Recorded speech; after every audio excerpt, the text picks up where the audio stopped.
Assalamualaikum warahmatullahi wabarakatuh. Waalaikumsalam warahmatullahi wabarakatuh.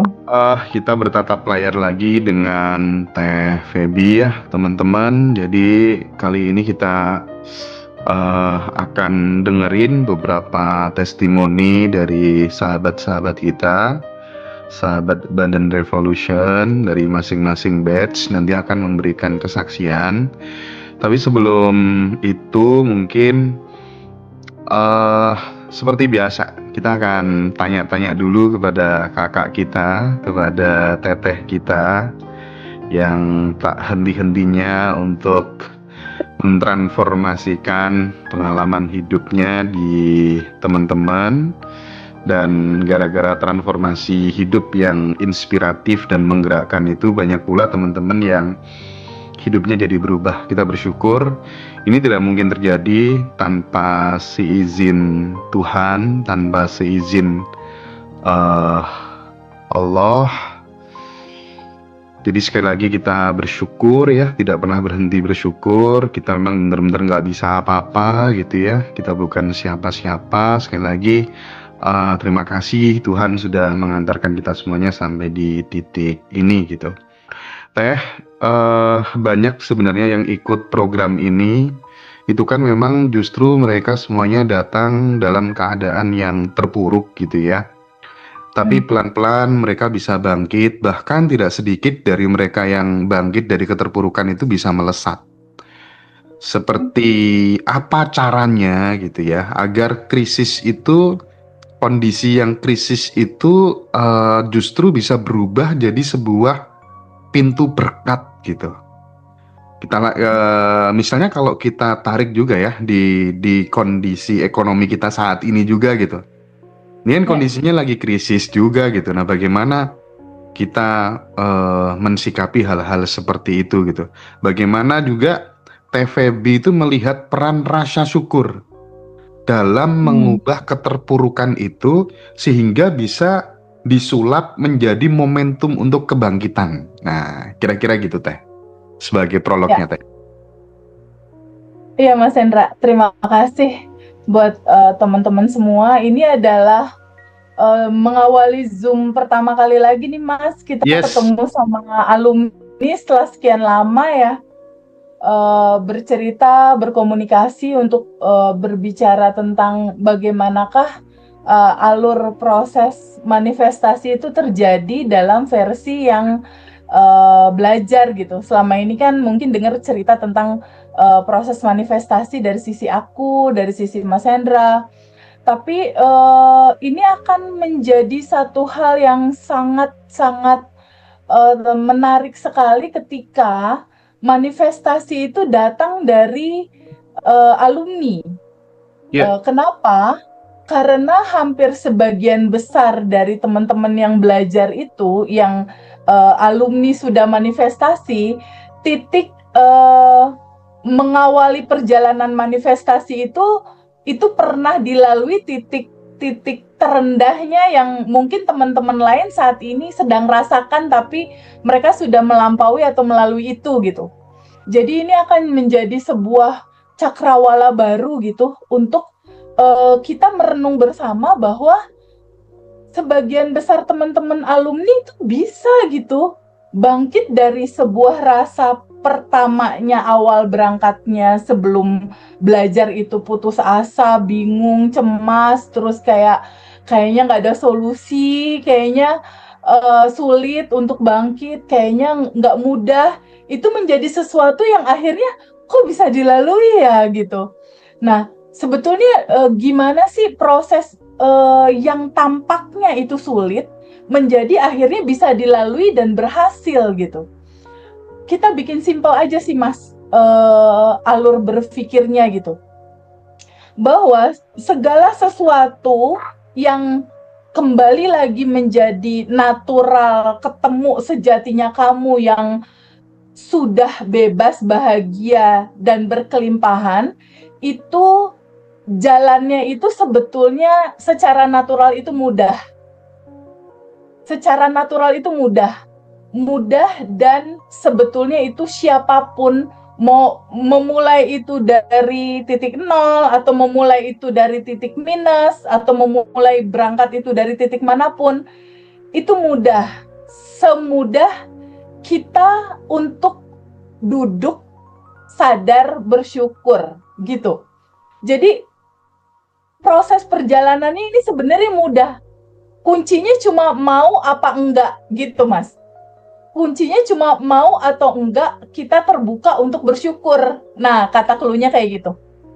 Nah, ketika kita sudah ngambil keputusan, aku nggak mau nih dengan hidup yang kayak gini gitu. Aku nggak mau loopingan terus terjadi. Aku nggak mau penderitaan ini terus menghantui hidupku.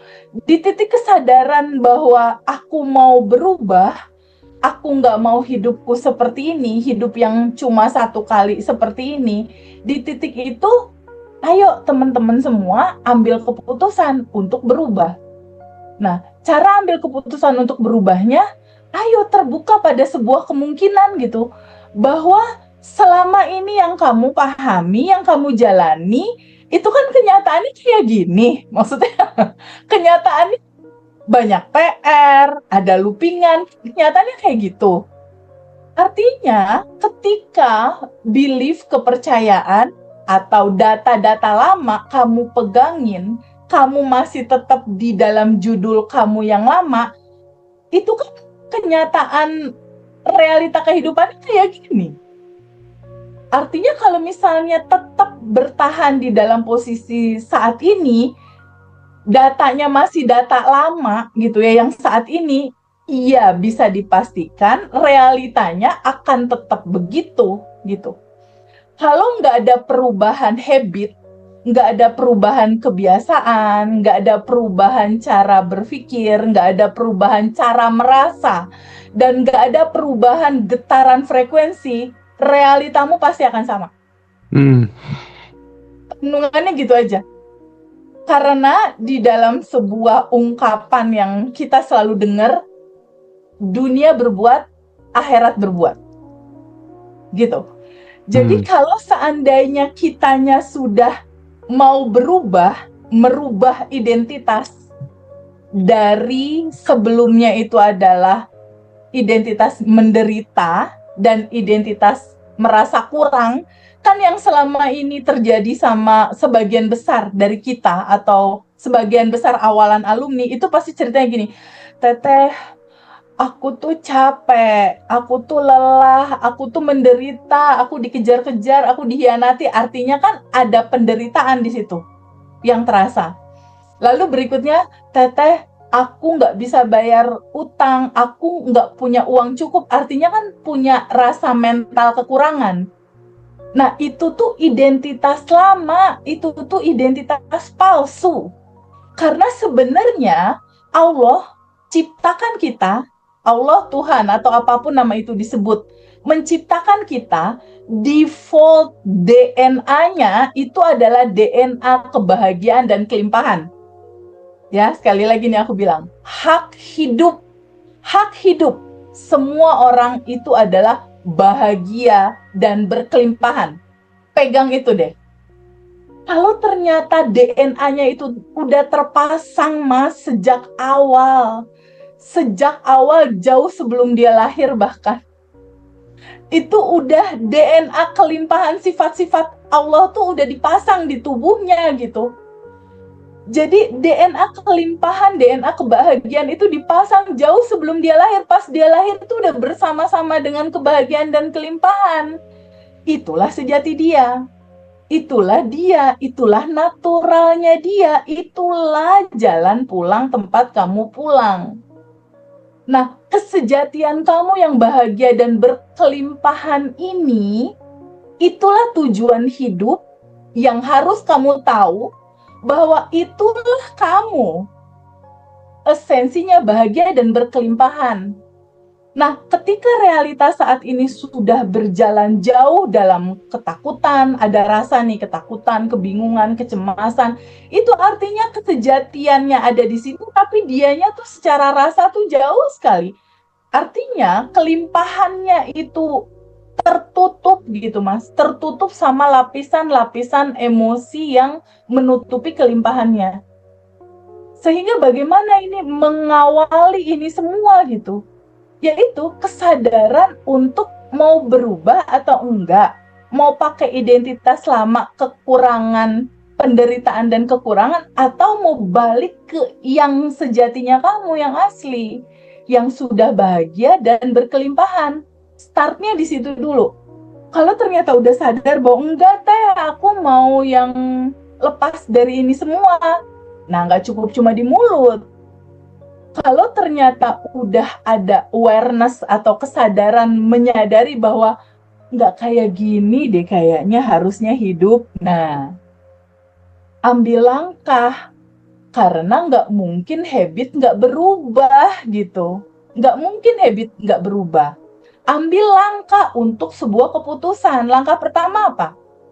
Segala sesuatu tidak mungkin berubah tanpa pengetahuan. Segala sesuatu nggak mungkin berubah tanpa ilmu, Mas Hendra. Nggak bisa. Karena ilmu pengetahuan itulah yang menerangi kehidupan kita. Pengetahuan apa?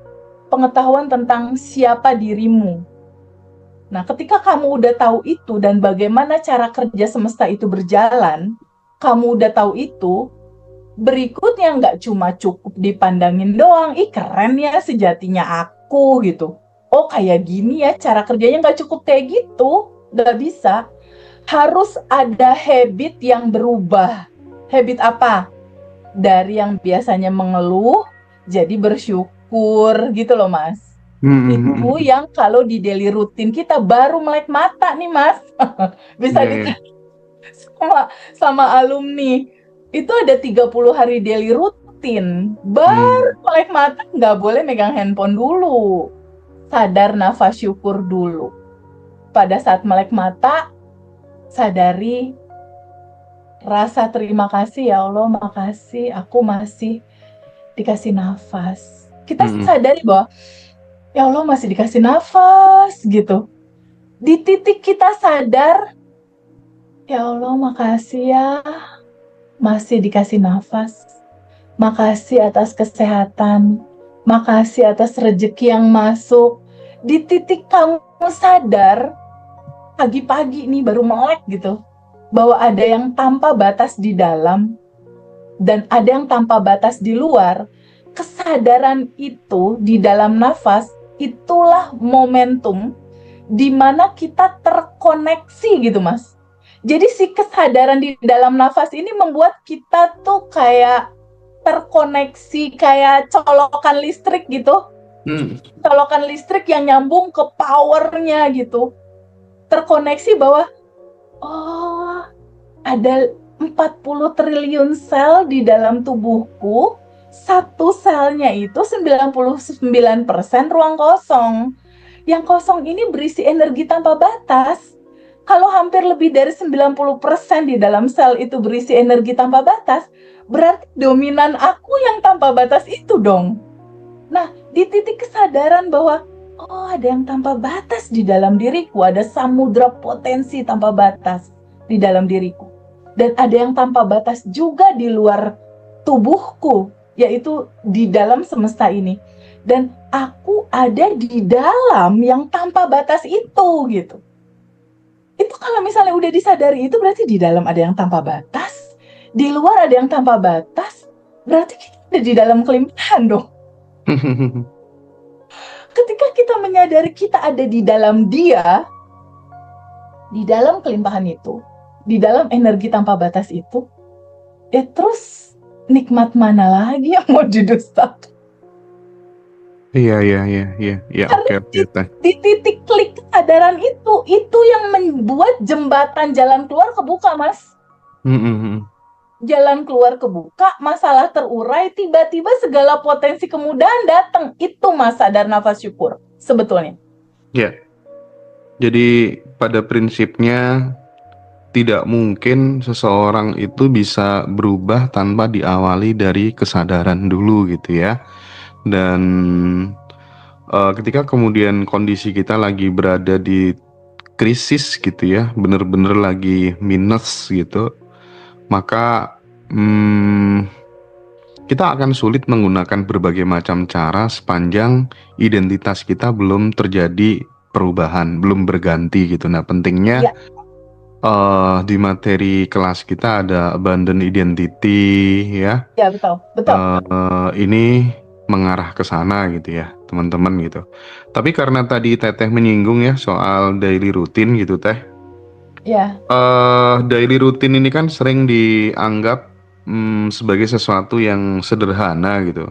Tapi ternyata justru disitulah kuncinya. kunci keajaiban itu bisa muncul ya, Teh ya.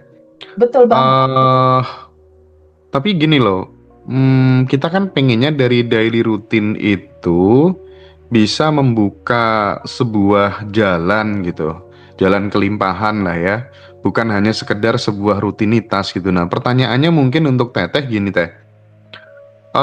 Supaya kemudian teman-teman tidak berhenti di tengah jalan dan bisa menjadikan daily routine ini benar-benar sebagai gaya hidup gitu, menjadi lifestyle, tidak hanya sekedar 30 hari. Itu apa mungkin pesan dari Teh Feby untuk sahabat teman-teman semuanya? Ya, jadi daily rutin yang sampai ke tangan-tangan teman-teman yang saat ini udah dibagikan sama alumni, jujur aku itu jalanin banget, Mas. Apalagi yang sadar nafas syukur itu, karena kayak udah jadi menjiwa gitu. Jadi pahami bahwa hidup ini adalah seni. Hidup ini adalah seni mensikapi semua realitas sajian hidangan yang semesta kasih buat kita. Jadi seni merespon gitu. Seni merespon itu ya seninya tuh ada di cerita daily routine itu. Seninya apa? Seninya adalah pada saat kita memulai hari, sadari bahwa luangkan waktu untuk terkoneksi di awal hari dengan yang tanpa batas. Karena ketika kamu terkoneksi lebur, menyatu, larut bersama yang tanpa batas, kamu akan jadi sumber semua kemudahan. Karena melebur bersama itu gitu, di sadar nafas syukur pagi-pagi. Jadi kefahaman yang lebih deeply lagi gitu, lebih dalam lagi bahwa itu bukan hanya sekedar menggugurkan kewajiban, tapi itu sebuah kerinduan untuk masuk, melebur bersama yang tanpa batas itu di dalam nafas. Jadi di setiap desahan nafas itu yang ya Allah terima kasih. Itu nikmat banget sih, Mas. Kalau buat aku tuh kayak candu gitu. Daily rutin tuh buat aku tuh kayak itu sesuatu yang apa ya, bonding mesranya aku sama yang menciptakanku gitu. Jadi nggak lagi ngelihat itu sebagai daily rutin, tapi kayak udah mendarah daging di dalam jiwa gitu. Itu yang pertama. Yang kedua, daily rutin berikutnya adalah menerima dan melarutkan lapisan emosi, atau kita biasa bilang itu adalah rilis. Selama ini kita memahami rilis itu secara substansi, rilis itu kan melepas gitu kan ya, melepas ya. Padahal sebetulnya jauh sebelum judul itu dilepas, substansi inti dari rilis itu adalah sambut dan terima. Izinkan sambut dan terima semua apa yang hadir di dalam kehidupanmu. Kenapa? Karena jiwa ini harus mengalami semua spektrum rasa. Jiwa ini harus mengalami tuh Mas, kebahagiaan. Itu tuh harus teralami, ngalir, flowing lewat dia gitu. Begitupun kesedihan, kebahagiaan, kelancaran, kesulitan, karena itulah hukum keutuhan. Ada siang, ada malam, ada bahagia, ada sedih. Itulah satu paket timbal kehidupannya. Kalau kita bisa menari dengan semua rasa sajian semesta, itulah seni dari hidup. Kita akan sangat bisa menikmati apapun yang terjadi di dalam realita kita. Karena substansi kehidupan itu cuma ada dua, Mas. Cuma ada dua. Pertama, itu adalah substansi realita yang kita rasakan di sini. Yang kedua adalah substansi realita yang ada di luar. Bisa dikatakan ada realitas primer. Primer itu yang kita rasakan di batin, itu primer. Dan yang kedua adalah realitas sekunder. Sekunder itu adalah yang di luar tubuh kita, gitu. Nah, realitas sekunder ini biasanya dipengaruhi dari realitas primer, gitu. Karena yang sekunder ini pantulan dari primer, pantulan dari dalam ini. Jadi kalau kamu mau bikin asik realitas sekunder kamu atau realita hidup kamu secara fisik, di sini dulu dibikin asik gitu, dalam bahagia dan kelimpahan dan merasa bahwa aku dan Allah aja udah cukup gitu. Aku merasakan dalam nafas, merasakan dan tahu bahwa Allah tuh baik banget merancang aku untuk bahagia dan berkelimpahan gitu. Dan asiknya kan kalau di Abundant Revolution kita ngerasainnya bareng-bareng. Iya, itu sih yang Ngerasainnya bareng-bareng, jadi prakteknya powerful ya bareng-bareng. Teh ya. Jadi powerful banget, ngerasa ada temen dan ngerasa ditemenin. Ngerasa ditemenin itu penting banget. Karena gini Mas Hendra, realita di luar tuh nggak bisa kita kontrol, Mas. Kayak contoh ada demo kemarin di Jakarta atau di beberapa kota, kita bisa kontrol nggak? Itu nggak boleh terjadi, nggak bisa kan? Betul nggak? Di luar tubuh kita tuh kita nggak bisa kontrol. Tapi kita kan bisa men-set up seni cara kita mensikapi situasi di luar. Karena setiap apapun respon yang kita ungkapkan dalam rasa, dalam sikap, itu menentukan yang terjadi sama kamu besok gitu. Sikap di dalam sini merespon realita yang lewat ini, inilah yang menjadi dasar realita berikutnya terjadi tuh dari sikap respon yang sekarang. Itulah sebetulnya daily rutinnya Abundant Revolution itu juga bisa kita sebut sebagai sebuah seni dalam menjalani kehidupan yang penuh perayaan. Keren. Iya Teh. Oke. Oh, ini banjir ilmu-ilmu yang selama ini jarang dibuka gitu ya. Bersyukur ya kita semuanya teman-teman, mudah-mudahan kita bisa praktik gitu ya, bukan hanya sekadar wacana, tapi bisa kita aktualisasikan, bisa kita terjemahkan dalam bahasa kehidupan sehari-hari gitu. Nah, nanti untuk teknik memperjelas dan lain sebagainya, mungkin teman-teman yang baru bergabung di live TikTok dan lain sebagainya yang di YouTube, kalau mungkin 2 hari lagi kita ada kelas Zoom spesial ya. Betul. Tanggal 11 itu. Nah, terus yang kelas batch 18-nya nanti di tanggal 25, teman-teman bisa daftarkan diri segera. Dan tadi kita nyimak di grup alumni Reoni yang di Jogja tadi banyak yang request. Nanti yang di bulan Desember setelah tanggal 20 itu kita reuni, Mbok Yao, besoknya itu kita jalan-jalan bareng Teh Feby gitu. Nah, kita sebenarnya kita nggak ada ide itu, kita nggak ada sih. Cuman karena itu datang dari teman-teman, mungkin nanti biar bisa dihandle sama ini ya, dihandle sama tim ya, sama Mbak Manda dan kawan-kawan deh. Nanti silakan nanti teman-teman biar dikoordinir aja baiknya bagaimana gitu. Kita idem aja ya Teh ya. Ya, jadi nanti di Bali itu konsepnya berarti Mas Hendra kita nggak hanya ketemu di dalam ruangan ya? Iya. Kita juga ketemu outdoor ya, di luar ruangan kan kayaknya lebih rileks, lebih menarik asik, ya. lebih lepas gitu kan? Kita naik kapal bareng ke Nusa Penida gitu ya. Waduh.